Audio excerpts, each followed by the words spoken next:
அனைவருக்கும் அன்பு வணக்கம். நான் உங்கள் குமார்.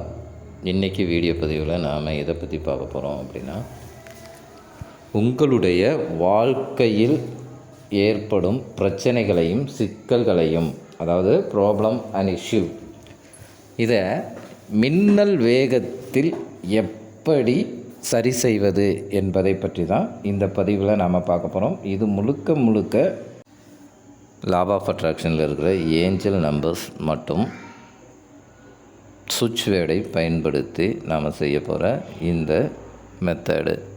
இதில் எந்தவித பூஜைகளோ மந்திரங்களோ கிடையாதுங்க. அதனால் எந்த மதத்தினரும் இதை பயன்படுத்தலாம்.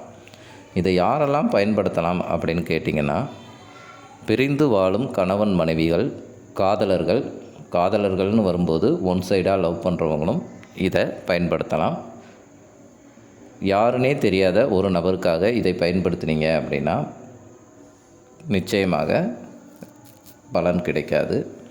உங்களை பற்றின ஒரு சின்ன இன்ட்ரோடக்ஷன் அவங்களுக்குள்ளே இருந்திருக்கணும். அப்படி ஒரு இன்ட்ரோடக்ஷன் இருந்தால் மட்டுமே இந்த பரிகார முறையை நீங்கள் செய்ய முடியும். ஸோ கணவன் மனைவி காதலர்கள் இந்த 2 கேட்டகரியில் இருக்கிறவங்க மட்டும்தான் இதை பயன்படுத்தணும். வேறு யாரும் பயன்படுத்திடாதீங்க. அதே நேரத்தில் தவறான நோக்கத்தில் யாரும் இதை பயன்படுத்த வேண்டாம். ஏன்னா இது அதிசக்தி வாய்ந்த முறை.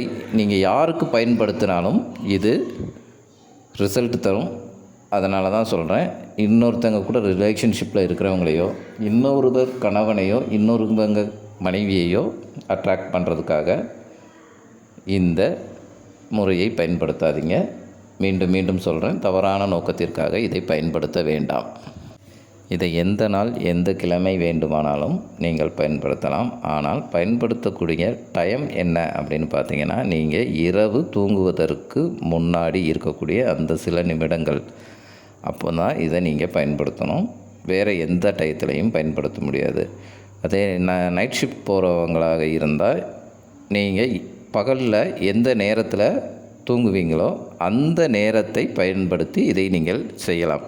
இந்த மெத்தடை நீங்கள் என்றைக்கு ஸ்டார்ட் பண்ணுறீங்களோ அதில் இருந்து கண்டினியூவாக 7 நாட்கள் நீங்கள் இதை செய்ய வேண்டும். உதாரணத்துக்கு சொல்லணும் அப்படின்னா, நீங்கள் திங்கட்கிழமை தான் ஸ்டார்ட் பண்ணுறீங்க அப்படின்னா ஞாயிற்றுக்கிழமை வரை செய்யணும். அந்த ஞாயிற்றுக்கிழமை வரும்போது 7 நாள், அந்த 7 நாள் வரை தொடர்ந்து செய்யணும். இடையில் எந்த ஒரு பிரேக்கப்பும் விடக்கூடாது. அப்படி விட்டீங்க அப்படின்னா நீங்கள் முதல்ல இருந்து செய்கிற மாதிரி தான் இருக்கும். அதனால் பிரேக் விடாத அளவுக்கு பார்த்துக்கோங்க.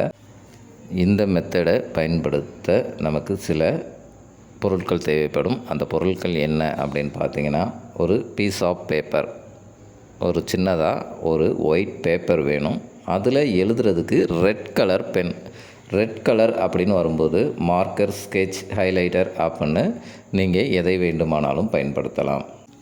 சரி, இதை எப்படி செய்கிறது அப்படின்னு பார்க்குறதுக்கு முன்னாடி நம்ம சேனலை நிறைய பேர் ஃபாலோ பண்ணுறீங்க. நிறைய பேர் ஃபோன்லேயும் சரி, கமெண்ட்லேயும் சரி உங்களுடைய டவுட்ஸை கேட்குறீங்க, கிளியர் பண்ணுறீங்க. கேட்குறதுக்கே சந்தோஷமாக இருக்குது. நிறைய தகவல்கள் இன்னும் உங்களோட பகிர்ந்துக்கணும் அப்படிங்கிற எண்ணமும் அதிகமாக இருக்குது. அதே நேரத்தில் நம்ம சேனலை ஃபாலோ பண்ணுறவங்க எல்லோரும் அப்படி சப்ஸ்கிரைப் பண்ணிவிட்டு பக்கத்தில் இருக்கிற பெல் பட்டனையும் ப்ரெஸ் பண்ணிட்டீங்க அப்படின்னா நான் போடுற பயனுள்ள தகவல்கள் உங்கள் நோட்டிஃபிகேஷனில் உடனுக்குடன் வரும். அதே போன்று நம்மக்கிட்ட ஆண் பெண் வசியமை, கணவன் மனைவி வசியமை, தொழில் ரீதியான அதாவது வியாபார ரீதியான வசியமை எந்திரங்கள் போன்றது சிறந்த முறையில் பூஜை செய்து தரப்படும். அதே நேரத்தில் உங்களுக்கு தனிப்பட்ட முறையில் என்கிட்ட உங்களுடைய பிரச்சனைகளுக்கான தீர்வுகளை கேட்டு தெரிஞ்சுக்கணும், அதாவது கன்சல்ட் பண்ணணும் அப்படின்னா கீழே டிஸ்கிரிப்ஷனில் என்னோடய வாட்ஸ்அப் நம்பர் கொடுத்துருக்குறேன். நீங்கள் அதை தொடர்பு கொள்ளுங்கள். உங்களது சந்தேகங்களை நான் தீர்த்து வைக்க தயாராக இருக்கிறேன். வாங்க பதிவுக்குள்ளே போகலாம். இப்போ நான் சொன்னது மாதிரி அந்த பேப்பர், ரெட் கலர் பென் எடுத்துகிட்டு உங்களுடைய எல்லா வேலைகளையும் முடிச்சுட்டு இரவு தூங்குறதுக்கு முன்னக்கூட்டி, அதாவது இந்த முறையை நீங்கள் பூஜை ரூமில் இருந்து செய்யலாம், ஹாலில், கோயிலில், நீங்கள் படுக்கிற பெட்ரூமில் இருந்து கூட இந்த முறையை செய்யலாம். அப்படி உங்களுடைய எல்லா வேலைகளையும் முடிச்சுட்டு அப்படியே வந்து உங்கள் பெட்டில் உட்காந்துக்கிட்டு அமைதியாக ஒரு 2 நிமிடம் உங்கள் மூச்சு காற்றை நன்றாக கவனிங்கள். அந்த மூச்சு காற்றை கவனிக்கும்போது உங்கள் உடலும் மனமும் லேசாக மாறும். அப்படி லேசாக மாறும் பொழுது உங்கள் ஆழ் மனது விழித்து கொள்ள கவனிச்சுட்டு, இப்போ நீங்கள் யாருக்காக இந்த முறையை பயன்படுத்துகிறீங்களோ அவங்க கூட நீங்கள் சந்தோஷமாக இருந்த அந்த தருணத்தை நினச்சி பாருங்கள். அப்படியே நினச்சி பார்த்துட்டு ஒரு 5 நிமிடம் நீங்கள் அவங்க கூட சந்தோஷமாக இருக்கிறீங்க.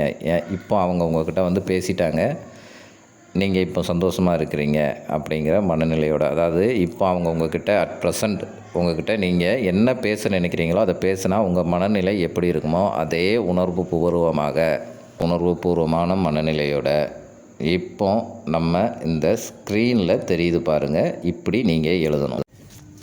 முதல்ல எஸ்பி நேம் அப்படின்னு போட்டிருக்கிற இடத்துல நீங்கள் விரும்பும் அந்த நபரின் நேமை எழுதணும்.